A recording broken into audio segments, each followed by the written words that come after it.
Good morning all of you. అందరికీ నమస్కారం. మనం ఈ వీడియోలో హోమ్ అప్లయన్సెస్ అంటే అసలు ఏదైనా సరే మనం నేర్చుకోవాలి అనుకుంటే మనం ముందు అసలు ఎలా అయితే మనం సస్టైన్ అవ్వాలి, మనం ఏ విధంగా ముందు ఫస్ట్ ఇవి నేర్చుకోవాలి అనుకున్న వాళ్ళు ఏం చేయాలంటే ముందేంటంటే ఇన్స్టిట్యూట్ గురించి మనం చాలా జాగ్రత్తగా మనం ముందు ఇన్స్టిట్యూట్ యొక్క ఆ స్థితిగతులు అవి కనుక్కోవాలి ఫ్రెండ్స్. కనుక్కోకుండా ఏ ఇన్స్టిట్యూట్ పడితే ఆ ఇన్స్టిట్యూట్కి వెళ్ళిపోయి ఏదో తక్కువ రేటుకి చెప్తున్నారనో లేకపోతే తక్కువ రేటుకి ఎక్కువ సబ్జెక్టులు చెప్తున్నారని ఇలా మనం అపోహలో పడిపోయి మన టైం వేస్ట్ చేసుకుని ఇబ్బందులు పడద్దు ఫ్రెండ్స్. ముందు ఆ ఇన్స్టిట్యూట్ యొక్క పరిస్థితి కనుక్కోండి. ఎవరి దగ్గరైనా ముందు ఆ ఇన్స్టిట్యూట్లో జాయిన్ అయ్యే ముందే 100కి 1కి 10 సార్లు ఆలోచించి మనం బెస్ట్ ఇన్స్టిట్యూట్ అయితే ముందు ప్లాన్ చేసుకోవాలి ఫ్రెండ్స్. అలాగే బెస్ట్ ఇన్స్టిట్యూట్ తర్వాత మనం ఆ స్టూడెంట్ల ఫీడ్బ్యాక్ అనేది తీసుకోవాలి. అంటే అంత క్రితం నేర్చుకున్న వాళ్ళని ఒక 4-5 నెంబర్లు తీసుకుని వాళ్ళు ఏం చేస్తున్నారు, ఇప్పుడు ఏ ఊరు ఎక్కడున్నారు అనేది వాళ్ళని కనుక్కుని ఆ ఇన్స్టిట్యూట్ గురించి వివరాలు తెలుసుకుని వీళ్ళు సస్టైన్ అయ్యారా లేదా, అక్కడ మనకి అంత వర్క్ అది బాగా నేర్పించారా లేదా అనేది పూర్తిగా కనుక్కుని ఆ అవగాహన పొందిన తర్వాత మాత్రమే మీరు ఆ ఇన్స్టిట్యూట్లో అయితే జాయిన్ అవ్వాలి ఫ్రెండ్స్. అలా అవగాహన లేకుండా మీరు ఏ ఇన్స్టిట్యూట్లో అయినా సరే జాయిన్ అయ్యారంటే మీ డబ్బులు ప్లస్ మీ టైము రెండు కూడా పోవడం జరుగుతుంది. ఇలా నా స్టూడెంట్లు చాలామంది నాకు ఇచ్చిన ఫీడ్బ్యాక్ ఏంటంటే, సార్ అక్కడికి వెళ్ళాం ఇక్కడికి వెళ్ళాం డబ్బులు పోయాయి అని వాళ్ళ బాధలు వింటుంటే నాకు మనసు చాలా ఇదైపోయింది ఫ్రెండ్స్. అందుకని ఎవరైనా సరే ముందు బెస్ట్ ఇన్స్టిట్యూట్ ఏదో దాన్ని చూజ్ చేసుకోండి. బెస్ట్ ఇన్స్టిట్యూట్ ఎలా తెలుస్తుందంటే దీనికి మెయిన్ 3 ఉండాలి ఫ్రెండ్స్. ఆ బెస్ట్ ఇన్స్టిట్యూట్ ఏంటంటే ఫస్ట్ అక్కడ ఒక సబ్జెక్టు కన్నా ఎక్కువ నేర్పకూడదు. అంటే 10 రకాల సబ్జెక్టులు తక్కువ రేటుకి అనేది అదంతా ఫేకు. అంటే నిజమైనా కానీ అది రాదనమాట. అంటే మినిమం ఒక్క సబ్జెక్టు నేర్చుకోవాలి అంటే మీకు చెప్పే ఫ్యాకల్టీ మ్యాక్సిమం ఒక 4-5 కన్నా ఎక్కువ చూసుకోలేడు. మ్యాక్సిమం ఒక 6 వరకే చూడగలడు. 6 ఎక్కువ అనమాట. 6 నెంబర్స్ దాటితే ఇక ఆ ఫ్యాకల్టీ అయితే మన స్టూడెంట్స్ అంటే వాళ్ళని పూర్తిగా పట్టించుకోలేడు. 6 దాటితే ఈ 6 లోపే ఉండాలి. ఇది ఫస్ట్ పాయింట్ అనమాట. అలాగే సెకండ్ పాయింట్ ఏంటంటే అక్కడ 6 కన్నా ఎక్కువ ఉంటే ఆ ఇన్స్టిట్యూట్ మనకి సెట్ అవ్వదు అనమాట. అలాగే సెకండ్ ఏంటంటే తర్వాత అక్కడ ఈ మనకి ఉన్న మనీ అంటే మన దగ్గర ఎంతైతే అమౌంట్ తీసుకుంటారో ఆ మనీకి ఎక్కువ సబ్జెక్టులు తక్కువ టైం. అంటే ఒక 10 సబ్జెక్టులు 5 సబ్జెక్టులు మీకు ఒక 10 రోజులు 20 రోజుల్లో నేర్పుతామంటే అది కూడా వర్కౌట్ అవ్వదు.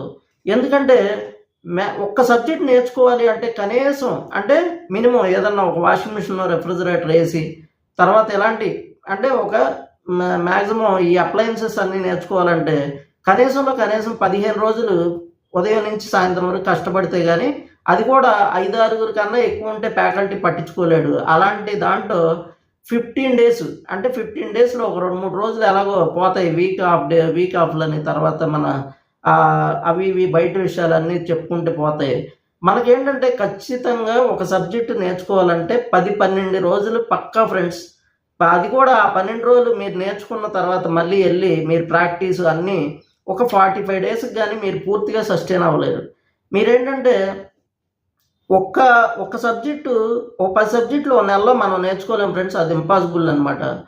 అందుకని మనీ తక్కువ ఎక్కువ సబ్జెక్టులు అంటే అది కూడా మనకైతే అవ్వదనమాట. అంటే నేర్చుకోలేము మనం. అంత ఏకసంధాగ్రహులం కాదు కదా ఫ్రెండ్స్. అలా అయితే మనం ఈ పాటికి ఎప్పుడో సెట్ అయిపోయేవాళ్ళం.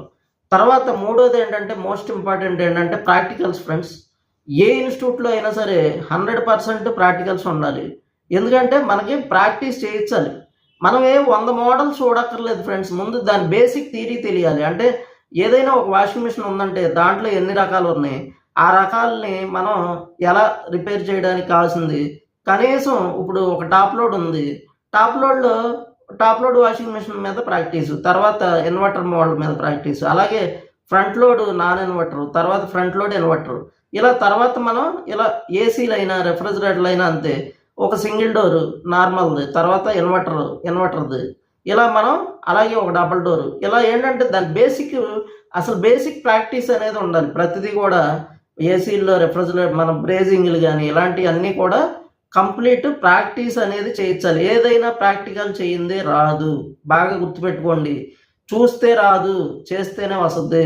వింటే రాదు, చేస్తేనే వస్తుంది. ఇది నిజం ఫ్రెండ్స్. చూసినా విన్నా రాదు ఫ్రెండ్స్. చూస్తే వింటే ఈ చెవిలోంచి వెళ్ళి ఆ చెవిలోంచి ఊరికే జ్ఞానం వస్తుంది అంతే. ప్రాక్టీస్ మీ చేత్తో మీరు చేస్తేనే వర్క్ వస్తుంది. బాగా గుర్తుపెట్టుకోండి. తర్వాత ఏంటంటే చిన్న చిన్న హోమ్ అప్లయన్సెస్ అయితే నో ప్రాబ్లం ఫ్రెండ్స్. అవన్నీ కూడా పెద్ద ఇష్యూ కాదు. ఈ పెద్దవి అంటే refrigerator, AC, washing machine, PCB boards కానీ ఇలాంటివన్నీ కూడా మినిమం ఒక 2 వీక్స్ ఉండాలి ఫ్రెండ్స్. 2 వారాలు అది కష్టపడి మీకు చెప్పే ఫ్యాకల్టీ కూడా మనసు పెట్టి మిమ్మల్ని ఏదైనా ఒకటి గుర్తుపెట్టుకోండి. మిమ్మల్ని ఇదిలించి మిమ్మల్ని గట్టిగా కేకలేసి చెప్పే ఫ్యాకల్టీ ఉంటే మీ అదృష్టం ఫ్రెండ్స్. అంతేగాని ఏదో డబ్బులు ఇచ్చారు కదా, ఏదో ఫ్యాకల్టీ వృత్తిలో ఉండి ఏదో ఊరికే నామకాగా మిమ్మల్ని ఏదో ఒకటి నవ్వించి ఏదో మీ దగ్గర డబ్బులు లేకపోతే ఇది చేసుకునేవాళ్ళు మీకైతే వర్క్ రాదు ఫ్రెండ్స్. ఇది నిజం. అందుకని దయచేసి ప్రతి స్టూడెంట్ ఆలోచించండి. వర్క్ అనేది ఎప్పుడైనా సరే ప్రాక్టీస్ ఉండాలి. ఫస్ట్ ప్రాక్టీస్ ఉండాలి. తర్వాత మిమ్మల్ని ఫ్యాకల్టీ పట్టించుకొని ఇన్స్టిట్యూట్ వద్దు. అలాగే ఏంటంటే మీకు ఎక్కువ మంది పీపుల్స్ ఉన్న ఇన్స్టిట్యూట్లకి వెళ్తే మీరు సస్టైన్ అవ్వడం చాలా కష్టం. ఎందుకంటే అది ఇన్స్టిట్యూట్ తప్పు కాదు ఫ్రెండ్స్. ఎందుకంటే ఫ్యాకల్టీ మిమ్మల్ని పూర్తిగా గైడ్ చేయలేడు. ప్రతిదీ కూడా దగ్గర ఉండి మీరు ఏం చేస్తున్నారా ఏం చూడలేడు.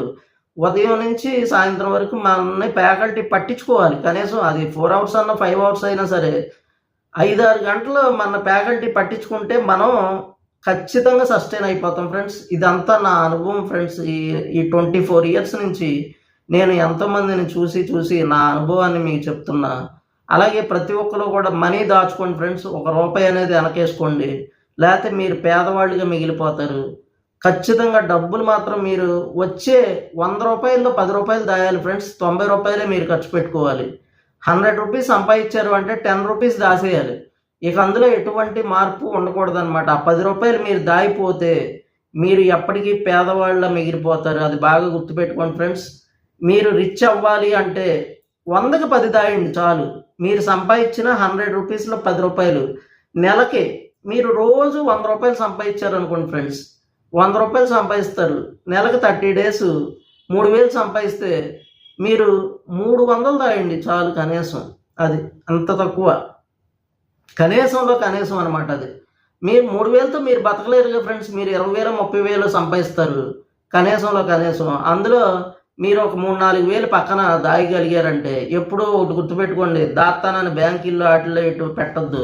మీరు ఎస్ఐపిస్ చేసుకోండి, సిప్ ఇన్వెస్ట్మెంట్స్ ఇలాంటివి చేసుకోండి. అలా వాటిని తీయొద్దు. నాయి కాదని అక్కడ పారేయండి. అవే పెరిగి మీకు లైఫ్కి మంచి హెల్ప్ అవుతాయి ఫ్రెండ్స్.